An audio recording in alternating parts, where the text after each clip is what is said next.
Hello and welcome to another episode of Nail or Fail. So sit down, stick around, and enjoy. So here we go, let's get right into it. This is Nail or Fail, episode 2. Woo! The first nail I want to send out there right now, just a quick one before we actually start to get into this, is to Sidney Crosby and the Pittsburgh Penguins. Congratulations, guys, on winning the Stanley Cup. Great series. You guys had a lot of heart going into this. A lot of people thought Detroit was going to win and that was going to be it. A big nail to you guys. You guys did it. You brought the cup back to Pittsburgh, which is awesome.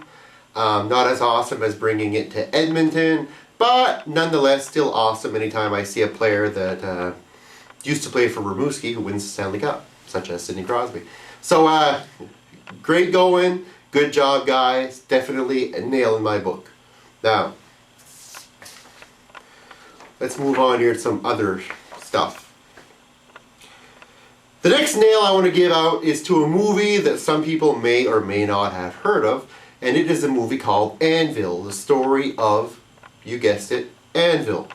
It's actually a documentary about a 80s Canadian band that was always on the brink of making it big, but never made it big. It's one of those 80s metal bands. Definitely a great movie, awesome. Loved it a lot. It makes you kind of sad, it makes you laugh a lot, it conveys a whole bunch of emotions, and definitely finally with the release of this movie, the Canadian rock legends of Anvil are finally getting their recognition in the music industry. So if you want to see a really good freaking movie in the same lines as Spinal Tap, watch this movie. You will not be disappointed. It is freaking awesome. I watched like 4 times already. Loved it. Really did. It is the shit. By the same token, as you all know, for every good movie made, there must be a bad movie made. And that's just the way it works. One counterbalances the other. It's the way of the world. It's the way it works. And one definite fail, a humongous fail, a fail of epic proportions for a movie, definitely Babylon AD, starring Vin Diesel. Now, me and my friend were getting back into the whole Pitch Black, Chronicles of Riddick, you know. I bought Pitch Black and Chronicles of Riddick on DVD lately, on Blu-ray actually, sorry, and it was like, holy shit, yeah, fucking Vin Diesel, he's awesome, man, he's awesome in the sci-fi shit. You know, so we're like, oh, Babylon AD came out. I hear it's not really good, but let's try it. It can't be that bad, you know. We're just in a mood for, you know, some pure ass Vin Diesel, you know, flying in space, shooting up shit, you know what I mean? We want to see something like Riddick. Riddick's an awesome character. Pitch Black, Chronicles of Riddick, great movies, so we want to see something like that. So we go ahead, and my friend actually buys the Blu-ray of Babylon AD. Now, there should be a warning on every single package, or packaging, I should say, of the Babylon AD movie. Whether it be Blu-ray, whether it be DVD, whether it be VHS, if they still actually make that shit, Betamax, doesn't matter. There should be a warning on each and every one of these Blu-ray discs or packaging for whatever else. And the warning should read as follows. Warning! The contents of this package may be hazardous to your health. If contact with eyes occur, flush eyes immediately. For prolonged contact, consult a psychiatrist. May cause nausea, diarrhea, or in some cases, nosebleeds. Prolonged exposure will lead to the near absolute loss of faith in Hollywood as a whole. Viewer discretion has never been so strongly advised. That's pretty much my warning that I would have printed on each and every one of the Babylon AD covers. Because that movie is just a shit fest. It's a festival, a carnival, there's clowns, there's juggling and shit happening, there's elephants and shit, but it is just a festival of shit. It's a shit festival. The movie's a shit festival. It makes no sense. It is not coherent. There's no coherence to any human aspect or any human emotion can convey how much this movie sucks. It's a new form of suck. It's a fucking suck fest. I hated it. Hated it. Oh, sorry for the language, but seriously, the fucking movie is shit. Babylon AD is shit. The movie is pure and utter garbage. I always talk about how The Phantom was the worst movie I've ever seen. This shit is pretty damn close to The Phantom. It is shit. Oh, man. I get so upset when I talk about it. I can't believe Vinny did that. The Pacifier, I can understand. You know, making some of that Disney money. But this? Oh, Vin. You gotta go back to Riddick, man. This isn't your shit, man. This movie is this isn't good for you, man. It isn't good for you. Trust me. Alright, let's go ahead here with another nail, okay? I'm gonna give this a nail. Because we're talking about, you know, the festival of shit here. So I'm gonna bring this in here. Circus, Cirque du Soleil. First time I've seen it. Awesome, cool to see, you know, people flying on the trampolines and shit, you know, and the people, the fire dancers and the jugglers and all that stuff, you know. Very neat. Love Cirque du Soleil, awesome. It's a nail. But on the other hand, I was a little disappointed, I'll tell you why. Now, Cirque du Soleil, Circus of the Sun. Seems pretty self-explanatory. It's a circus. And when I think circus, I think about clowns, juggling. I want to see the 6 clowns get into the little car, you know what I mean, drive around. I want to see elephants just shitting on the stage. That's the kind of stuff that I want to see. That's what circus means to me. You know what I mean? A bunch of carnies. But unfortunately, none of that in the Cirque du Soleil. Just a little letdown, you know. I know it's supposed to be sophisticated, but I thought, you know, what really is a circus without at least one elephant shitting on stage? It just hurt me. I was a boy and I saw an elephant shit on stage. It changed my life. It changed it. I wanted to feel that again. To see the elephant shit. And the fear in the children's eyes that are riding the elephant as it punches over. Memories. Alright, let's move on. Let's hit another nail here. This right here. Pepsi Cola Throwback. Yes, finally Pepsi is reusing the old vintage logo and calling it the Throwback. Made with natural sugar. This is the shit. Alright? I had one of these. I was like, oh yeah, Pepsi Throwback. Yeah, cool, old logo. I think I'll try it, man. And I had it and I'm like, oh my god. It tastes like God's urine. If God were to urinate in a 591 milliliter bottle, this is what it would look like. Pepsi Cola Throwback. Man, this is good. I had one of these, I'm like, love it. I ran back out to Walmart and bought another 6 bottles of this shit. Amazing, seriously. Pepsi Cola Throwback is the shit. If you can get this stuff, you get it. You drink this. You drink God's urine. And you'll be like, fuck man, DCompose was right. This is the best. I know you're going to say I'm pushing Pepsi and I push Pepsi, and maybe I do. I like Pepsi. Pepsi's good.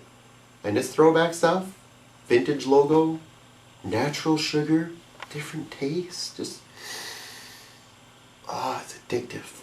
It's fucking addictive. I love it. And we're on to our next nail, which is A&E's new show, Obsessed. This show is absolutely awesome. It has everything. It has like humor to it, you know. It's got the sadness. You know, you feel compassionate for these people. You know, they're kind of funny. You don't really know what to think. You know, anybody out there who hasn't watched the show Obsessed on A&E, go right ahead, watch it as soon as possible. Go on their website, go on the A&E website, watch this show. Seriously, the show is absolutely phenomenal. I love it. It's one of my favorite shows right now. It's basically about OCD. People have OCD and kind of the nervous things they do or the tics they do, and then how people are these, I guess they're kind of like psychologists, come in and help them out to get over it. Very awesome show. A lot of people, like, I kind of have OCD, I guess. There's some things I'm OCD about. And, actually, I think every toy collector has OCD. If you collect action figures, or collect basically anything, I think you have OCD. You must, I think, because I know a few people that collect action figures and comics and whatnot, and we all have a bit of OCD. It's weird. We all do. So I think the OCD is actually fairly common amongst collectors. Think about it. Discuss it if you want to. Discuss it. Do you think people with OCD and collectors are the same people? Could very well be. I think they are. I know I am. Now, another fail I'm going to give out there is for, and this is kind of a general fail, is to a lot of the radio stations out there who are playing this radio edit of the song Boom Boom Pow by the Black Eyed Peas. It's funny because I heard it and I'm like, okay, so they're bleeping out the word shit. Fine. You know, whatever. Since when is excrement really a curse word? But, okay, fine, you don't want to say shit? Good for you. Don't say it. Edit it out. That's fine. I can kind of see that. But then it gets to a part where he talks about satellite radio playing the song. You know, can't remember exactly how the lyrics go in it. You know, something like satellite radio, got the wave, got a boom boom, whatever. Anyways, regardless, the point is they take satellite radio and they bleep that out. So because these radio stations are just on the air, not satellites, right, local stations, they bleep out the word satellite. Satellite is now officially a curse word. Don't be afraid. They said when the end came, strange things would happen. So satellite is now a curse word. I didn't believe it. I didn't believe it. I was like, no. I'm fairly sure, fairly confident, the satellite is not a curse word.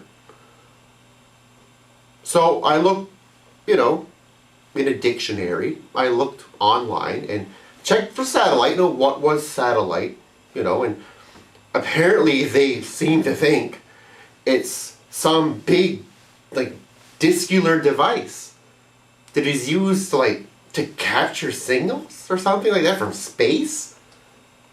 Like, it's like fucking sci-fi shit. And they're saying other form of satellite is actually these machines that, like, orbit the Earth, like the flat Earth, you know, because the Earth is flat apparently too. I mean, you know, just as well, satellite's a swear word. Let's assume the world is flat too. So these mysterious machines are orbiting the flat Earth, sending signals down to these other round devices that are kind of named the same thing. Then I was like, well, why are we teaching this to our kids?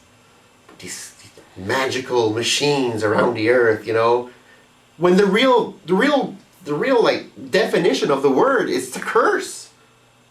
It's a curse word. It's like saying satellite off. Can mother satellite satellite, huh? Huh? Huh? Satellite you, man. Huh? Satellite you. You satellite. That's right. Oh, I said it. I said satellite. What you gonna do, huh? What you gonna do with my satellite? So yeah, so satellite apparently is a curse word. Why the hell would you bleep out the word satellite? Who gives a shit if you're not satellite radio? Not everything in every song is going to be directed or marketed to the radio station. You know what I mean? When the Bare Naked Ladies are talking about having $1 million, I need Kraft dinner. The fucking radio station ain't selling Kraft dinner. Makes no sense to me. But who am I? Just another person. And I'm going to end this Nail or Fail on a happy note. Amy's sister, Lisa. Amy's my wife, for those of you who don't know. Her sister Lisa, who is my sister-in-law, got married with Joshua. And they're fans of the Nail or Fail segment, and they wanted me to quote or to rate the wedding as a nail or as a fail. And I just want to let you guys know that the wedding, the reception was definitely a nail. There's nothing more awesome than getting married where there are spawning salmon. It's beautiful. The spawning salmon creating life. I love it. No, definitely a nail, guys. Definitely a nail. And good luck to you both. And I hope you have a long and loving relationship. Ooh. All right. That's it for this Nail or Fail. I'm having my throwback. Oh! Oh! Woo! Oh, man. You gotta have this. Till next time, guys. Later.